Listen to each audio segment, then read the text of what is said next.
Estamos hace un par de meses ya estudiando el libro de los Salmos. Cada domingo tomamos un salmo distinto. Y dentro de esta serie de los Salmos estamos en una pequeña miniserie donde estamos viendo los salmos que son llamados los cantos de Sión. Salmos que hablan respecto a Sión. Estuvimos analizando esto ya el domingo pasado. Vimos un salmo que es el 87 y estuvimos estudiando qué significa Sión. Sión era un lugar que realmente existía, ¿no es cierto?, en Jerusalén, una fortaleza, un montículo que estaba ahí en la mitad de Jerusalén y que David conquista, y David se pone a vivir ahí, de hecho, en esa fortaleza, la fortaleza Sión. Trae el arca del pacto y lo coloca ahí en Sión.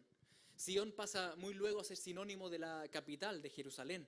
Y los peregrinos, cuando iban a Jerusalén, muchos de ellos cantaban estos cantos de Sión.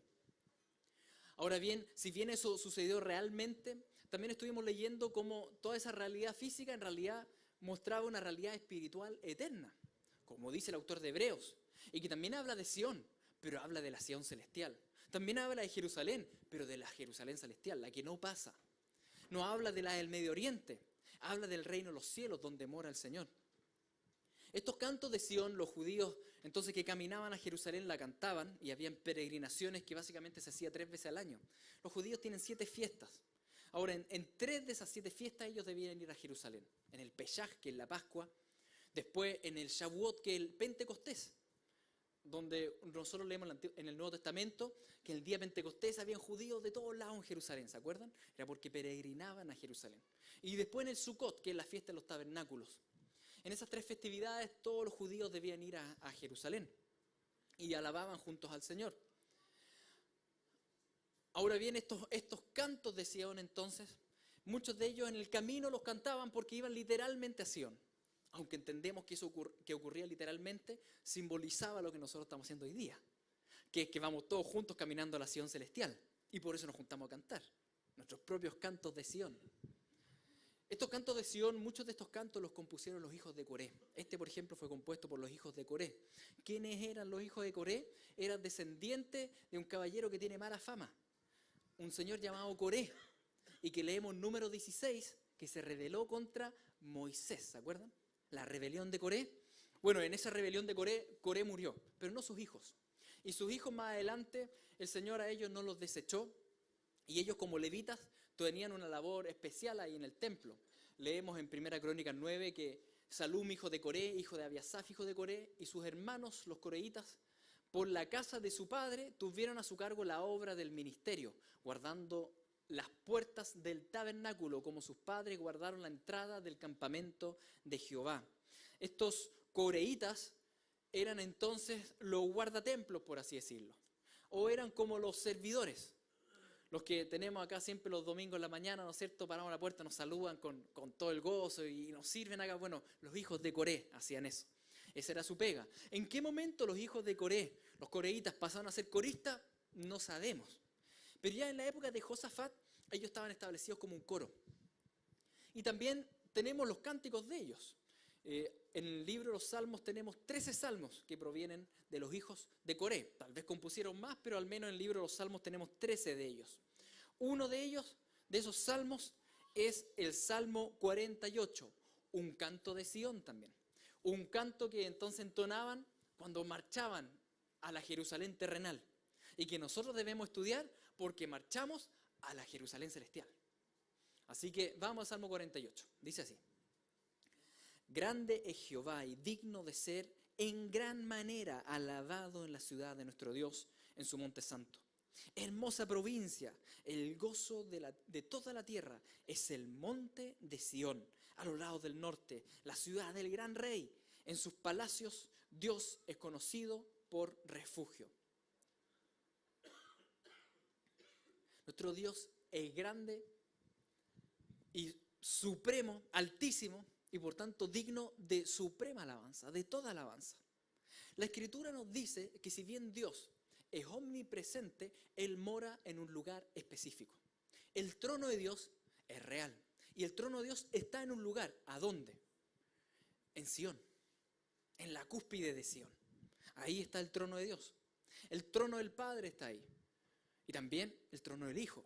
Ahí mora el Padre, el Hijo y el Espíritu Santo, nuestro Dios.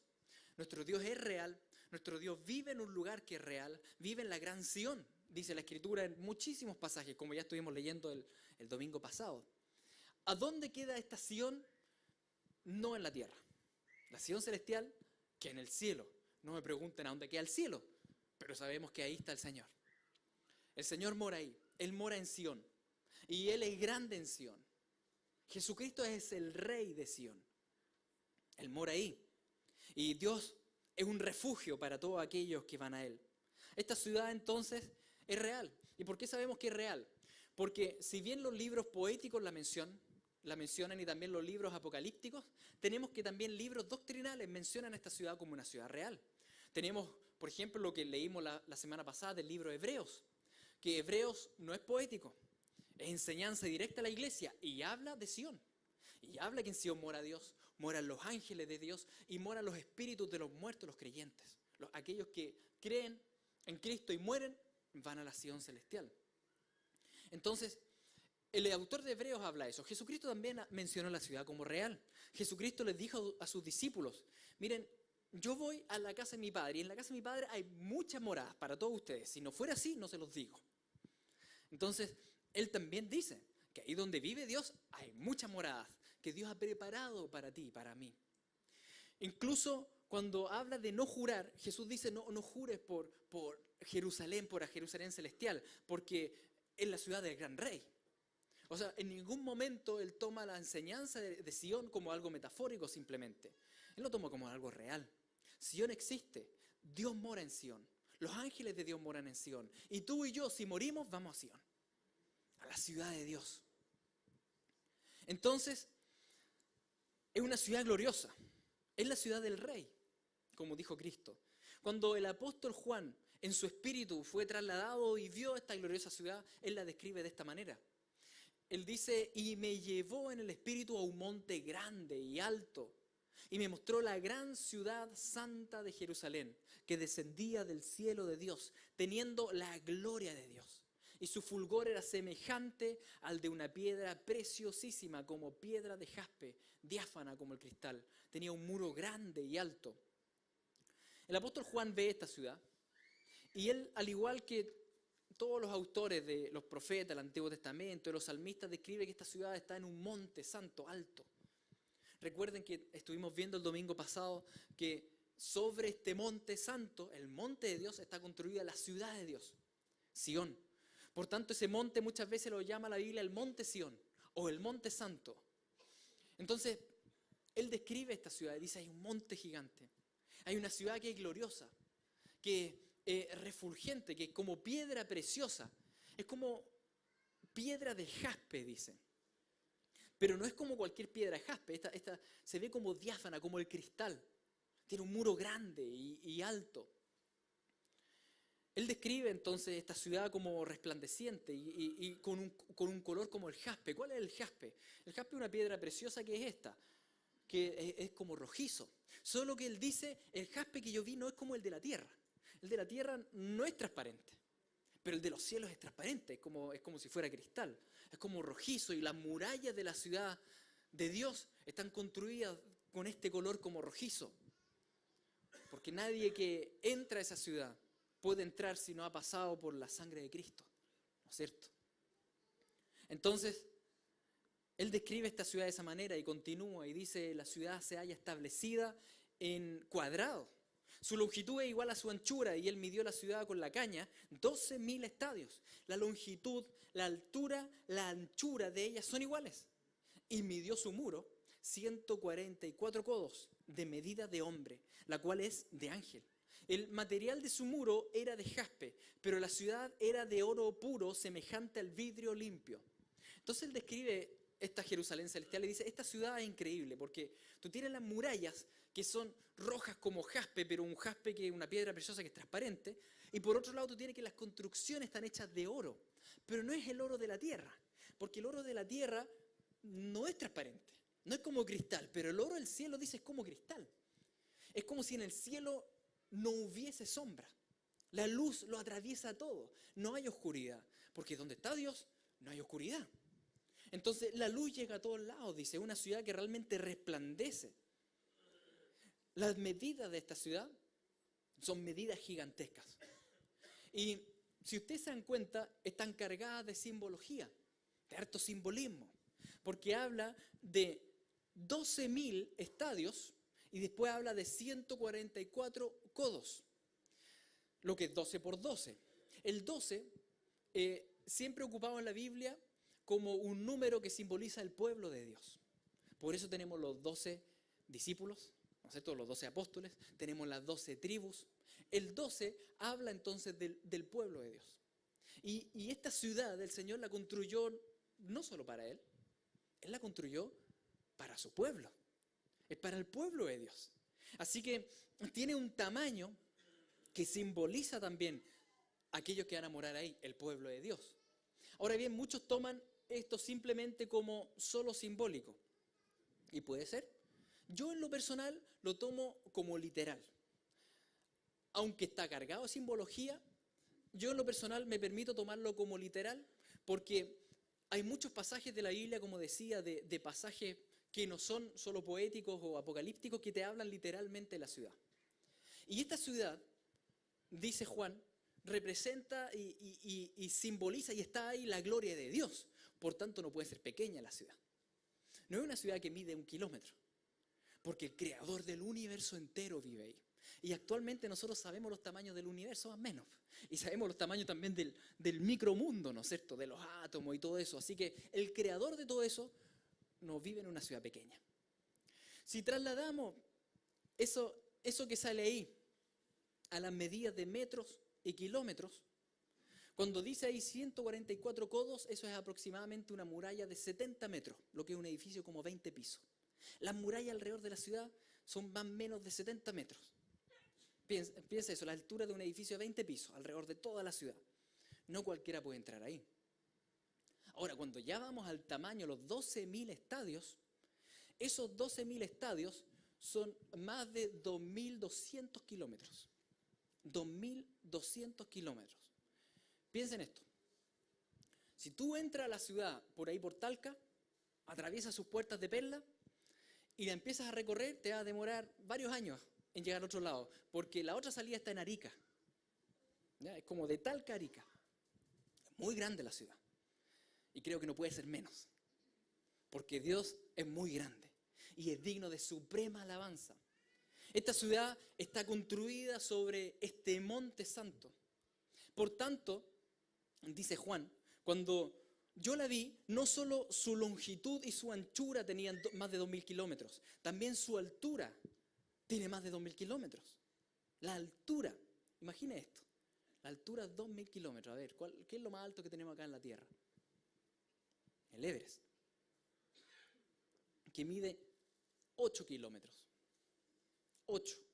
Comparemos el Everest con la Sion celestial. 8 contra 2.000. Es bastante pequeño, es piñufla el Everest, al lado del Monte Santo de Dios. Es una loma comparado con el Monte Santo de Dios. Si tú colocas la ciudad de Dios en la tierra, se vería así. Así se vería la ciudad de Dios en la tierra. Atravesaría la África subsahariana, la base, y subiría hasta más allá la estratosfera. ¿No es cierto? 2.000 kilómetros de altura. La ciudad de Dios es gloriosa, porque el que mora ahí es glorioso. Y tiene toda la gloria de Dios esa ciudad. Esa ciudad dice que si bien está en este monte gigantesco, dice, tiene una base que es cuadrada por la perfección de Dios. Es una base que dice, está establecido en un cuadrado, aunque está construido sobre este monte. Y eso nos hace reflexionar que es probable, puede ser que no en realidad, pero de repente me hace reflexionar eso. Tal vez por eso el diablo tiene la obsesión con que los pueblos lo adoren por medio de pirámides. La obsesión satánica de las pirámides en el mundo que adoran al diablo, ¿no es cierto? Es que Satanás tiene una obsesión en realidad. ¿Y cuál es esa obsesión? Isaías la describe. La descripción de Isaías respecto a esto es que dice, tú decías en tu corazón, subiré al cielo en lo alto, junto a las estrellas de Dios, levantaré mi trono, y en el monte del testimonio me sentaré a los lados del norte, sobre las alturas de las nubes subiré y seré semejante al Altísimo. La obsesión del diablo, de Satanás, es tener el trono en la cúspide de Sión, semejante al Altísimo. Y puede ser que eso él lo intente llevar a cabo aquí de esa manera, puede ser, tal vez estoy equivocado, pero hay un tema ahí con el diablo, de que él tiene esta obsesión por ser como Dios, que él cree que lo legítimo es que él sea el gobernante de todo. Él se cree muy bueno, pero en realidad es muy necio, porque jamás una criatura va a poder ser más que el creador. No le llega ni al dedo meñique del pie. Ahora, ese mismo orgullo pecaminoso y esa misma necedad, con ese orgullo y con ese pecado, él tentó al ser humano. Él tentó a Eva, a Adán. Y le dijo a Eva, oye, ¿quieres ser como Dios? Si tú comes de este fruto, tú vas a ser como Dios. ¿Se acuerdan que les dijo eso? En realidad, la tentó con su propio pecado, con su propio orgullo. El ser humano, de ahí en adelante, ha luchado y ha, por así decirlo, vivido este mismo pecado de Satanás. Por eso Cristo describe a la humanidad como hijos del diablo. Todos aquellos que no siguen a Cristo siguen al diablo, dice él. Porque en realidad tienen esta obsesión por ser Dios. Gobernar su propia vida. Gobernar su propio entorno. Tomar su propia vida, su propio destino con sus propias manos. Una necedad. Una necedad. Satanás tentó a Eva diciendo tú puedes ser semejante a Dios. Un gran engaño porque ella ya era hecha conforme a la imagen y semejanza de Dios. Esa semejanza más bien le es arrebatada con el pecado. Un engaño. Nosotros los seres humanos caídos nos creemos dioses como humanidad. Y es lo que vemos actualmente en este mundo. La humanidad cree el engaño de que tenemos nuestro destino en nuestras propias manos, que podemos gobernar nuestro propio caminar. Que hemos logrado como humanidad grandes avances científicos y tecnológicos y vamos a llegar a la cúspide y a una nueva era de no sé, una evolución superhumana y toda una idea orgullosa y soberbia de descartar a Dios. No lo necesitamos, decimos. Orgullo, pecado. El Señor se burla del orgullo humano. Porque la verdad es que somos de polvo. Somos de tierrita, dice él. Y él nos infunde el aliento. Tú y yo somos de polvo. Si el Señor nos quita el aliento hoy día, volvemos al polvo. Entonces, ¿dónde queda la jactancia? ¿Vamos a comparar los máximos logros humanos con la Sion celestial? Y tenemos ahí la gran y esplendorosa ciudad de Dubái. En 20 años se levantó en el desierto, ahí casi como un estandarte de la humanidad. Con su torre más alta de 800 metros. ¡Wow! Un rascacielos. Pero bien rasca ese cielo para el Señor. Porque compare los 800 metros con los 2000 kilómetros. No es ni un kilómetro, no es ni un 0,0005 de la altura de Sion. ¿Qué es la humanidad? Cuando miramos la ciudad de Dios, cuando miramos hacia el cielo, el salmista dice, en realidad, ¿quién es el ser humano para que tú tengas memoria de nosotros siquiera? ¿Quiénes somos nosotros? El Salmo 48 continúa precisamente en esta línea, donde los reyes de la tierra se juntan y dicen, vamos a pelear contra Dios y vamos a prevalecer contra Dios, vamos a pelear contra el Creador, y se juntan todos los reyes y van a hacerle guerra al Señor hasta que se topan con las murallas de Sion. El salmista lo escribe así, porque he aquí los reyes de la tierra se reunieron, pasaron todos y viéndola a ellos así, se maravillaron, se turbaron, se apresuraron a huir, les tomó ahí temblor, dolor como de mujer que da a luz, con viento solano quiebras tú las naves de Tarsis. Los reyes enemigos se reúnen con sus armamentos y sus tecnologías y todas las cosas hasta que se encuentran con la ciudad de Dios y dicen, aquí perdimos. Es que no se compara el poder de Dios y la grandeza del Creador. No se compara. El ser humano es polvo. Y fue creado para glorificar a Dios, no para glorificarse a sí mismo. Como lo oímos, así lo hemos visto en la ciudad de Jehová de los ejércitos. En la ciudad de nuestro Dios la firmará Dios para siempre. Tal como lo hemos oído, tal como lo hemos leído hoy día, tal como hemos visto todas estas cosas y estamos entendiendo cómo es Sion, así lo vamos a ver. Así tal cual. Cuando ustedes lleguen allá. Así lo vamos a ver. Cuando nos llegue el día de partir de esta tierra y llegar a la gloria de Dios, a la ciudad del Rey. Dios afirmará esa ciudad para siempre. No va a afirmar las ciudades de este mundo. Él no dice lo mismo de Nueva York. No dice voy a afirmar a Nueva York para siempre. No dice eso. Voy a afirmar a Londres para siempre. No dice eso. Son grandes ciudades, muy antiguas, pero van a pasar. Hay una sola ciudad que no va a pasar. Sion. La Jerusalén celestial. Porque ahí hay un rey que no pasa y que gobierna eternamente. Acá en este mundo hay mucha gente que es poderosa. Mucha gente que tiene dinero. Esta semana yo leía un artículo que decía que hay 26, las 26 personas más ricachonas del mundo tienen la misma cantidad de plata que la mitad de la población mundial. O sea, toda la plata de la mitad de la población mundial la tienen 26 personas. Parecen inamovibles, parecen fuertes, parecen firmes, pero con toda esa plata no pueden comprar una entrada a Sion. No pueden entrar al reino de los cielos. Porque la entrada a Sion no se compra con plata. Y no se compra con bienes. La entrada a Sion, el Señor la regala. ¿A quiénes? A los necios.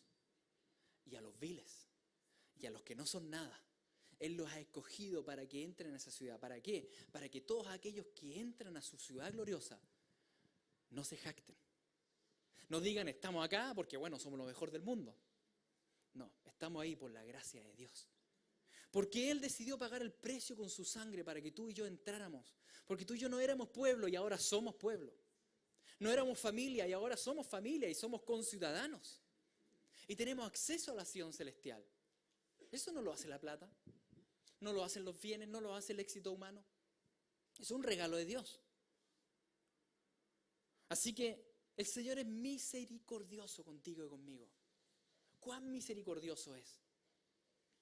Recuerda, sea lo que sea que estás viviendo hoy día en aflicción, recuerda la misericordia a la cual has sido llamado. Nos acordamos de tu misericordia, oh Dios, en medio de tu templo, conforme a tu nombre, oh Dios. Así es tu loor hasta los fines de la tierra. De justicia está llena tu diestra. Se alegrará el monte de Sión. Se gozarán las hijas de Judá por todos tus juicios. El Señor es grande en misericordia. Y este salmo exalta el poder de Dios. Y cómo lo despliega, dice acá, por misericordia y también con justicia.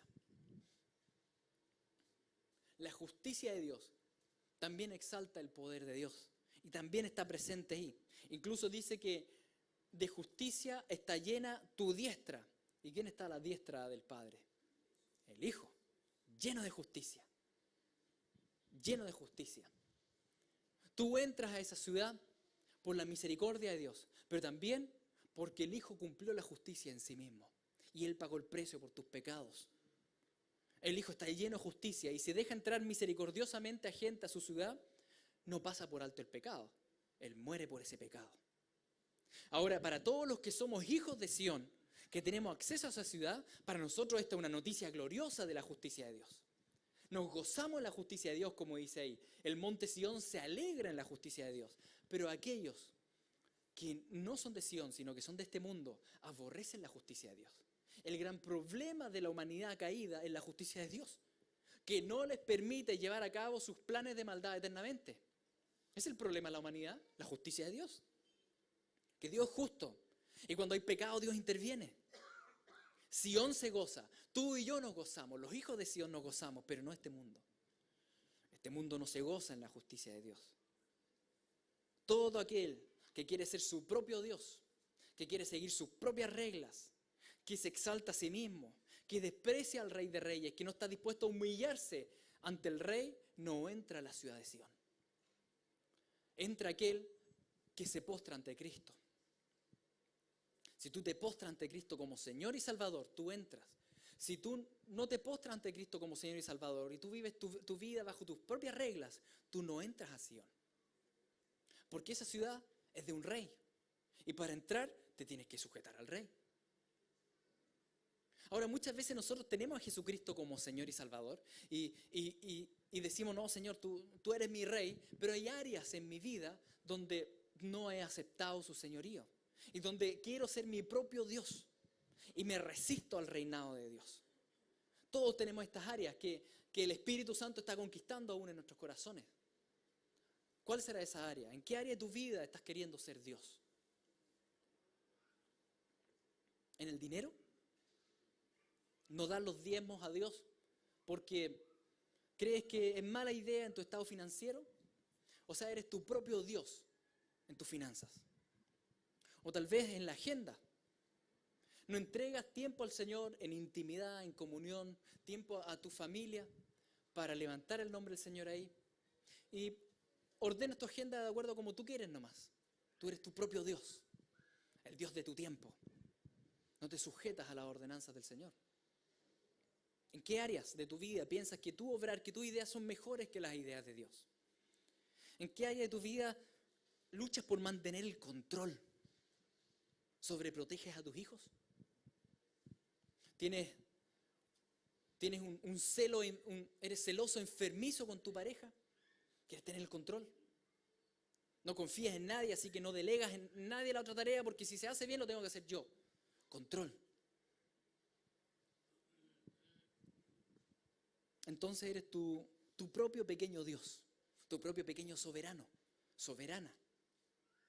Esta semana leí una pequeña tablita que me pareció interesante, se la muestro parcialmente, que es de Tim Keller y pone esto, mira, si tú estás buscando poder, entonces tu mayor pesadilla es ser humillado.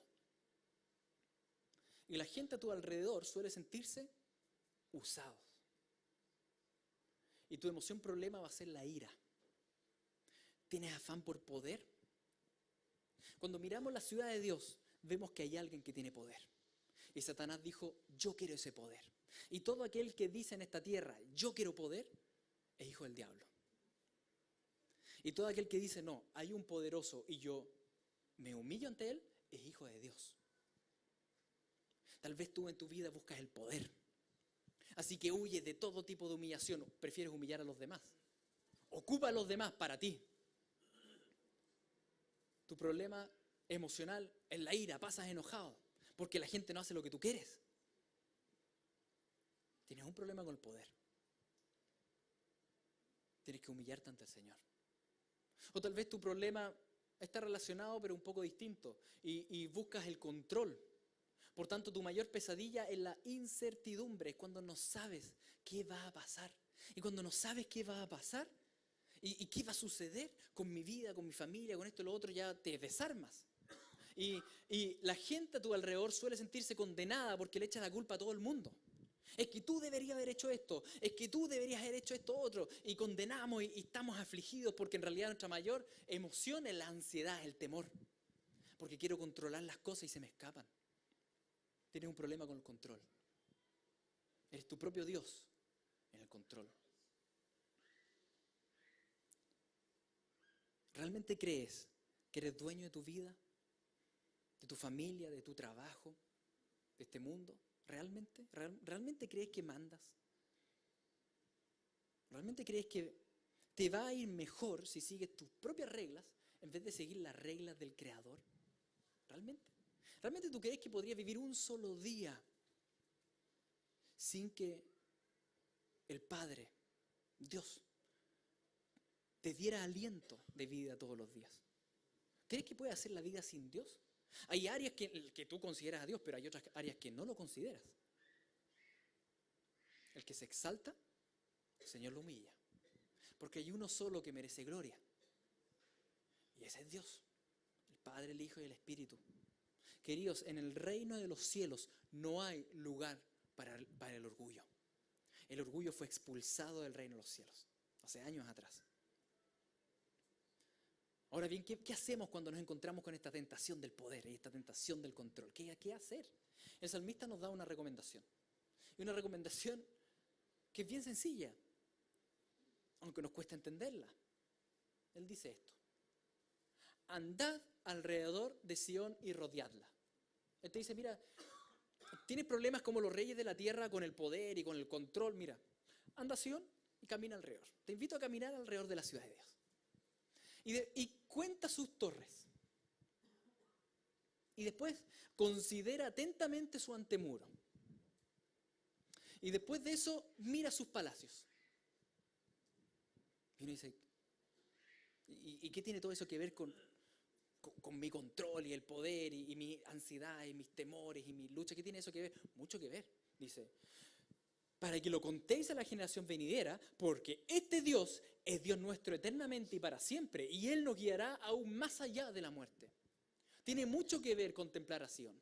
Porque cuando tú elevas tu mirada al reino de los cielos y ves la grandeza de Dios, tú te das cuenta quién tú eres, lo pequeño que eres. Y te das cuenta quién es Dios. Aquel que construyó esa gloriosa ciudad, ¿tendrá o no tendrá poder? Tiene mucho poder. Tiene mucho poder. El que está sentado ahí en el trono en la mitad de la ciudad y alumbra toda esa ciudad y ha creado todas las cosas, Él es todopoderoso. A la luz del Todopoderoso, tú puedes descansar de tu búsqueda de control y poder. Cuando tú miras la ciudad de Dios y miras al rey que gobierna esa ciudad y que estructuró esa ciudad y que la armó y que sabe lo que está haciendo, tú ves a un rey que es soberano y sabe gobernar. Por tanto, tú puedes estar tranquilo con tu vida, porque el Dios de esa ciudad es tu Dios. Y el que gobierna ahí, te gobierna a ti. Si Él supo construir una ciudad gloriosa de ese tamaño y con esa arquitectura gloriosa, ¿cuánto más crees tú que puede construir tu vida? Y puede manejar tus situaciones. ¿Tú crees que se le escapa el control al Señor? ¿Se le escapará? El constructor de esa ciudad gloriosa tiene el control de tu vida y tiene poder sobre tu vida. Aunque ahora tal vez tu vida te parezca caótica y que aquí no hay nada que hacer. Es cosa que tú levantes la mirada y ponte a caminar alrededor de Sion y después conversamos. A ver si a Dios le falta poder o le falta control. Solamente en su poder y en su soberanía tú vas a hallar descanso. Descanso realmente. Él te ha guiado toda tu vida. Ese rey, el rey de esa ciudad gloriosa, es tu rey. Y no solo es tu rey, es tu pastor. Él es el buen pastor. Él te conoce. Él ha guiado tu vida. Ese Dios es nuestro Dios, eternamente. Él es tu Dios en tu familia y sobre tu situación familiar y sobre tu situación de enfermedad y sobre tu situación laboral. Él es el Señor. Él te ha guiado y Él nos guiará aún más allá de la muerte, porque Él es eterno. Queridos, este mundo va a pasar, pero no el Señor. Por tanto, tú caminas a los pies del Señor, a los pies de su gloria y de su gloriosa ciudad. Estas ciudades van a pasar, pero no Sion. Y tú y yo somos hijos de Sion. Vamos para allá. Por tanto, canta y regocíjate, hija de Sion. ¿Se acuerdan de la tarea de la semana pasada? ¿Lo pudieron hacer? Cantar al Señor. Si quedó en el tintero, esta semana van a cantar. Canta y regocíjate. Esa es tu labor. Tu labor no es tener el control. Tu labor no es ejercer señorío y presión sobre la gente. Esa no es tu labor. Tu labor es regocijarte en el Señor. Porque Él tiene el poder y Él tiene el